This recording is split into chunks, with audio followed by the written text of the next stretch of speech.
Hello and good day. So sa tutorial na to, ang pag-uusapan natin is about dynamics of rotation and we're gonna relate the linear kinematics sa rotational kinematics in which kung ano yung ginagawa natin sa linear kinematics, yun din yung gagamitin natin sa rotational world.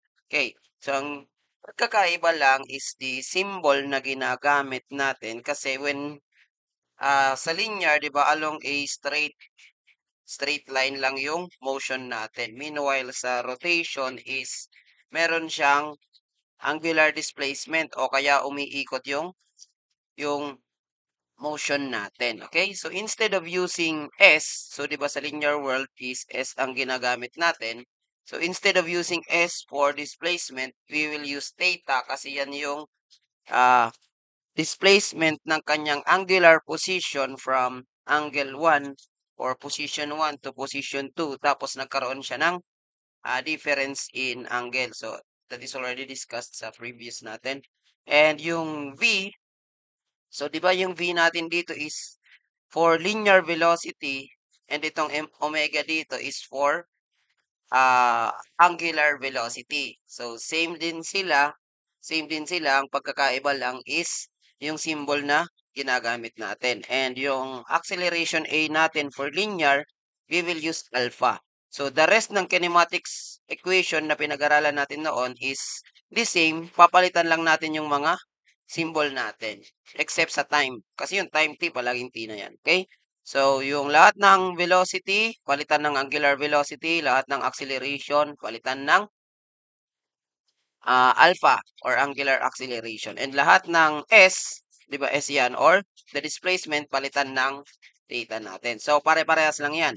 Now, pagdating sa variable angular acceleration, kung aalalahanin natin yung pinag-aralan natin noon, di ba meron tayong tatlo dyan na formula.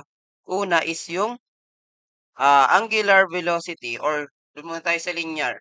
So, di ba doon sa linear, S or V is equals to ds over dt.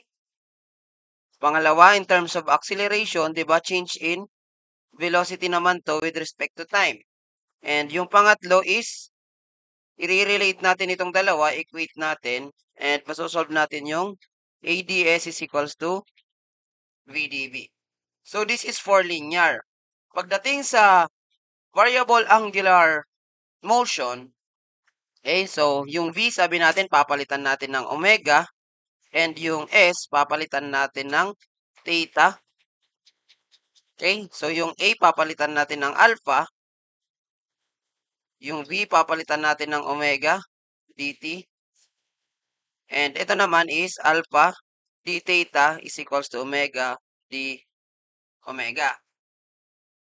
Okay, so yan yung tatlong variable formulas din na gagamitin natin dito. So, for ang variable angular acceleration. And then, the rest ng pagsusolve natin is parehas na nung mga nauna natin na sample problems. Okay, let's try answering this first sample problem na meron tayo. Okay, so a body rotates according to the relation alpha is equals to 3t squared plus 4, displacement being measured in radians and time is in seconds. So, if its initial velocity daw is 4 radian per second and the initial angular displacement is 0, ang pinapahanap is i-compute daw yung angular velocity for the instant when t is equals to 3 seconds and the angular displacement for the instant when t is equals to 3 seconds. Okay? So, meron tayo mga given that alpha is equals to 3t squared plus 4.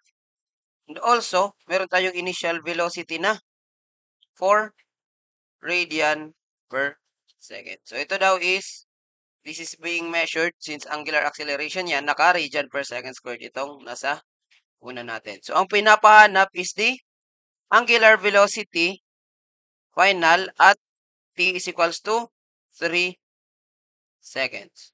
So, anong gagamitin natin na formula? So we may use the first kinematic formula.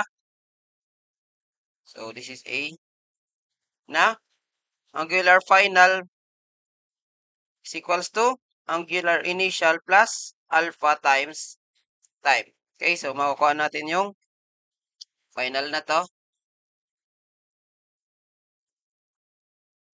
using this formula. Okay? So, yung initial daw natin is at 4. Ay, hindi pala. This is for linear. Nasa variable pala tayo. Okay? So, since meron tayong alpha dito na given, and sabi natin kanina, alpha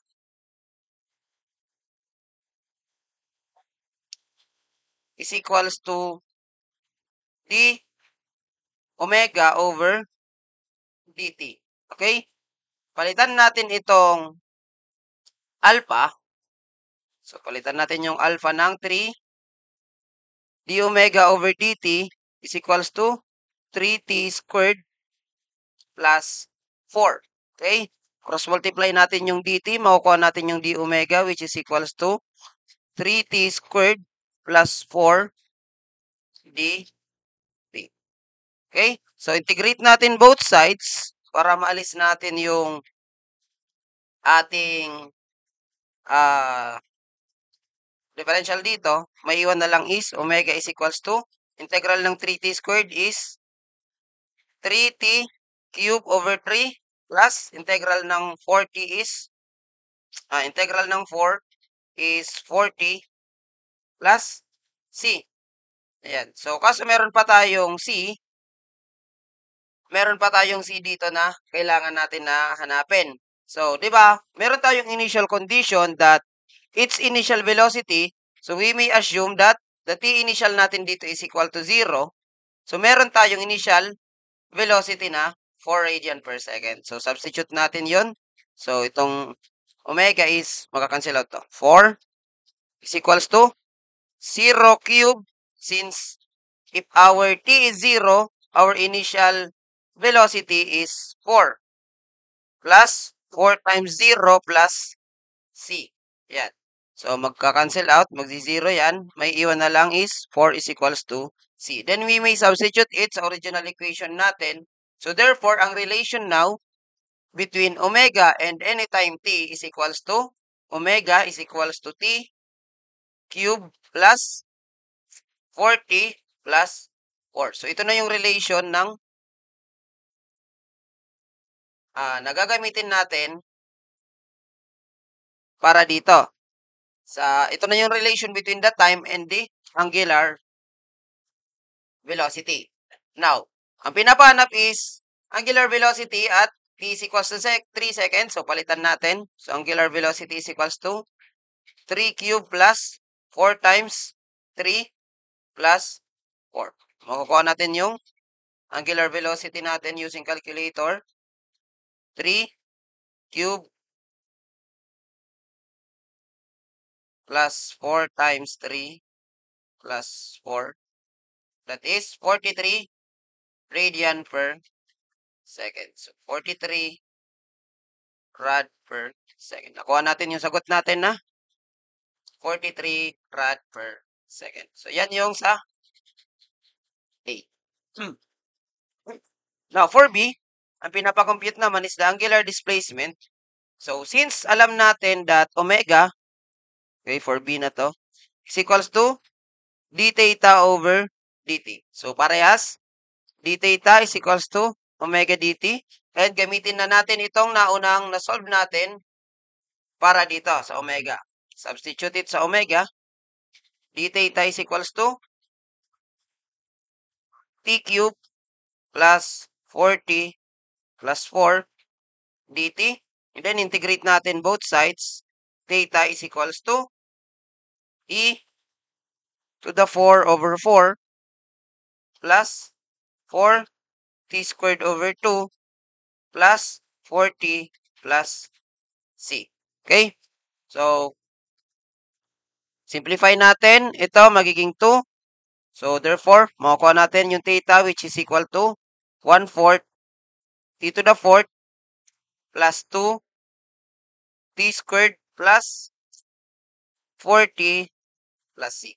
Kaso di natin alam yung C, so babalik tayo sa pagkuha ng initial condition. Okay? Sabi raw, its initial angular displacement is 0. So therefore, at t is equal to 0, its theta is also at 0. So gamitin natin yan para dito. So kung 0 daw to, ito 1/4 times 0, magsi-0 na yan. Plus ito, magsi-0 rin. And 4 times 0, magsi-0 rin is equals to C. Therefore, yung C pala natin is simply equal to 0. Since magsi-0 lang naman lahat, pag zinero natin yung T. So therefore, yung relation na magiging theta is equals to 1/4 T squared plus 2T squared plus 40. So yan na yung relation ng time and our angular displacement. So substitute natin yung pinapahanap. We're in at t is equals to 3 seconds. Ilan daw yung angular displacement? So palitan natin yan ng 3. So 0, theta is equals to 1/4 times t squared plus 2 times 3 squared. Ay, raised to 4 pala to. Sorry. Raised to 4.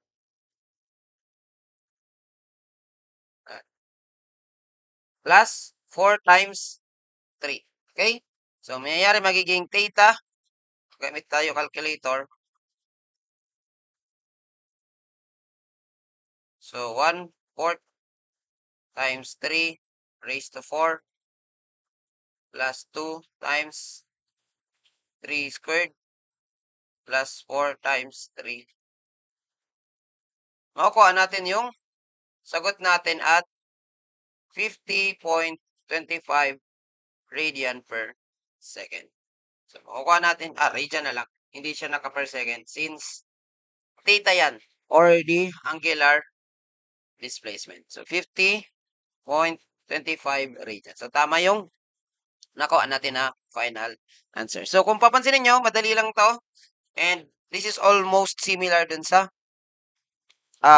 linear velocity or linear kinematics natin. So, madaling sagutan lang ang ganitong type ng problems.